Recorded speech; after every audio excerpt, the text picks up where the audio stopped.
사랑하는 성도 여러분, 오늘 말씀을 보면 특별히 모세가 하나님의 소명에 순종하며 나갈 때 순탄한 형통함을 경험하게 되었습니다. 장인에게 말씀을 드렸을 때 장인이 흔쾌하게 모세를 보내주는 장면도 있었고요. 그리고 하나님께서는 모세를 노리는 사람들이 다 죽었다고 하는 그러한 모세가 안심할 수 있는 메시지도 주셨습니다. 그럼에도 불구하고 이 모세에게 오늘 위기가 찾아옵니다. 하나님이 모세를 죽이시려고 한다는 장면이 오늘 말씀의 처음 도입 부분이 됩니다. 24절 말씀 읽어드립니다. 모세가 길을 가다가 숙소에 있을 때 여호와께서 그를 만나사 그를 죽이려 하신지라. 이 본문에 대한 해석은 좀 난해한 구절입니다. 모세를 왜 하나님이 죽이려 하실까? 소명을 주시고 하나님이 사명을 주신 하나님께서 왜 모세를 죽이려고 하실까? 저는 이 말씀을 보면서 창세기 12장과 22장에서 아브라함의 장면이 떠올랐습니다.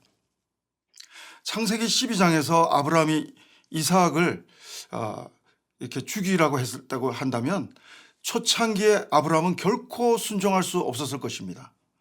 그러나 창세기 22장에서 아브라함이 믿음이 완전히 성숙하기 시작할 때, 그리고 그 이삭을 바치라고 하는 하나님의 말씀에 온전한 순종이 가능할 때 하나님은 이삭을 죽이라고 하는 놀라운 명령을 내려줬던 장면과 오늘 이 장면이 저는 오버랩이 되었습니다. 사랑하는 성도 여러분, 여러분 가운데는 이 비슷한 경험이 혹시 없으십니까? 저 같은 경우는 특별히 신학생으로서 아내와 결혼도 하고 또 하나님 나라에 대한 꿈도 가지고 결혼도 하고 자녀도 낳았는데 갑자기 암에 걸리게 하셔서 갑자기 제가 생명이 더 이상 연장될 수 없을 수도 있겠다는 그런 상황 속에서 저는 이건 뭘까? 이건 하나님의 무슨 뜻이지 하는 퀘스천 마크가 있었던 적이 있었습니다. 결과적으로 우리 가정의 문제점들 가운데 하나 되는 마음, 하나님 나라를 향해서 하나로 헌신될 수 있는 마음으로 정리해 주셨다는 말로 제 간증을 정리해 볼 수가 있겠습니다. 사랑하는 여러분, 오늘 모세에게는 이방 아내 십보라가 있었습니다. 이스라엘 백성들에게는 정체성을 상징하는 예식이 있었는데 할례 예식입니다.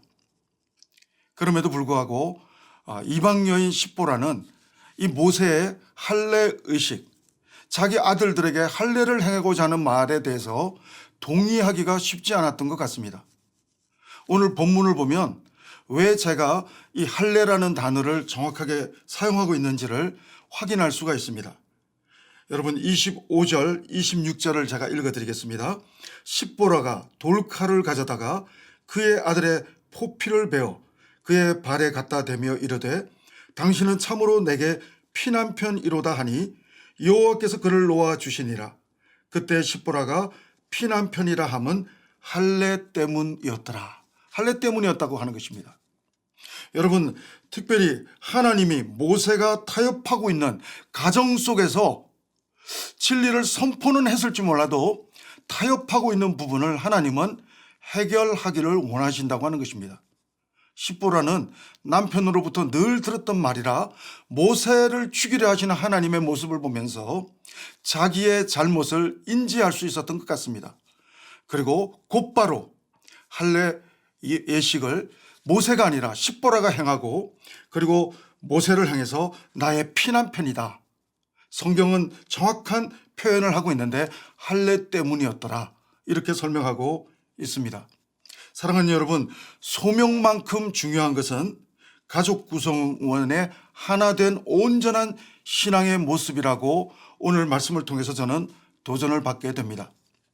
사랑하는 여러분, 특별히 우리 가족 구성원 가운데 할례와 같이 우리가 타협하고 있는 부분이 없는지, 예를 들면 11조라든지 예를 들면 내가 하나님 앞에 개인적인 기도의 시간이라든지 사역이 바쁘다고 일상이 분주하다고 타협하고 있는 부분이 있다고 한다면 오늘 우리는 온전한 하나님과의 관계를 위해서 타협하고 있는 부분이 있다고 한다면, 우리 가족 구성원 가운데 그런 모습이 있다고 한다면 바로 우리는 무릎 꿇고 엎드릴 수 있는 말씀이 오늘 이 말씀이 되어야 할 줄로 믿습니다.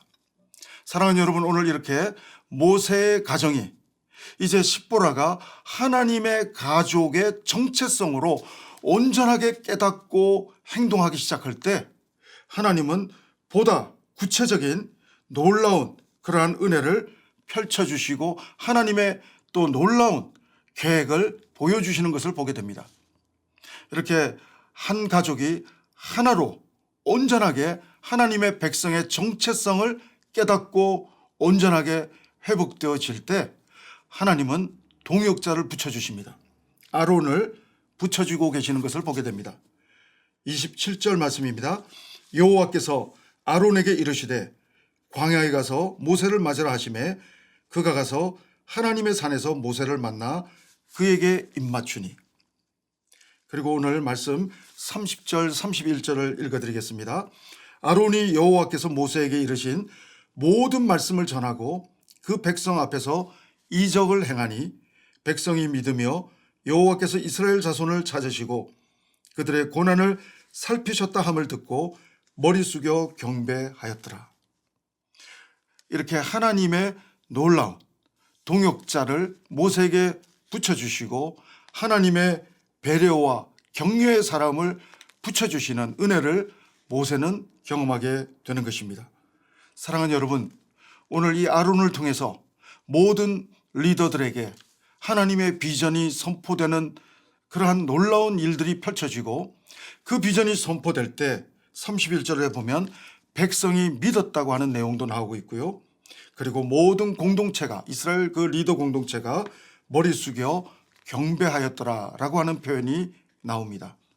사랑하는 여러분, 오늘 내 심령에서부터 내 열등감의 정체성으로부터 일어설 때 하나님은 은혜를 부어주십니다.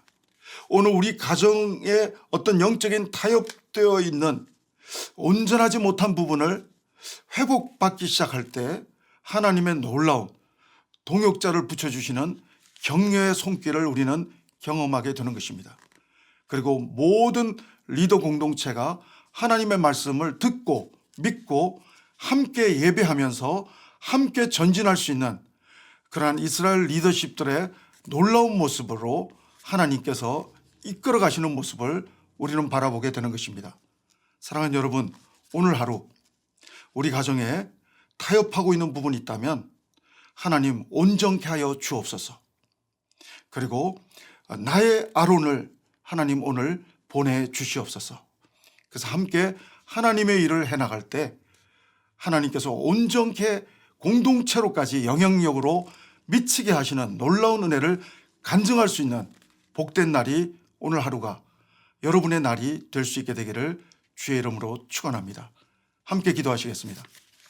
하나님 아버지, 감사합니다.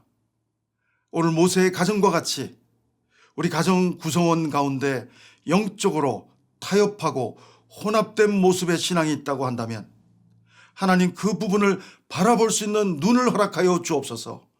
그리고 그 부분을 회복받을 수 있는 하나님 기도의 시간이 이 시간이 되게 도와주시옵소서. 하나님 앞에 온전히 회개하며 하나님 앞에 타협했던 부분을 고백하며 하나님의 치유와 은혜를 경험하며 나아갈 때 하나님이 붙여주시는 아론을 만나는 날이 오늘 되게 도와주시고 하나님 정말 동역할 때 하나님의 놀라운 은혜가 온전하게 목도되는 복된 날이 우리의 삶이 되게 도와주옵소서.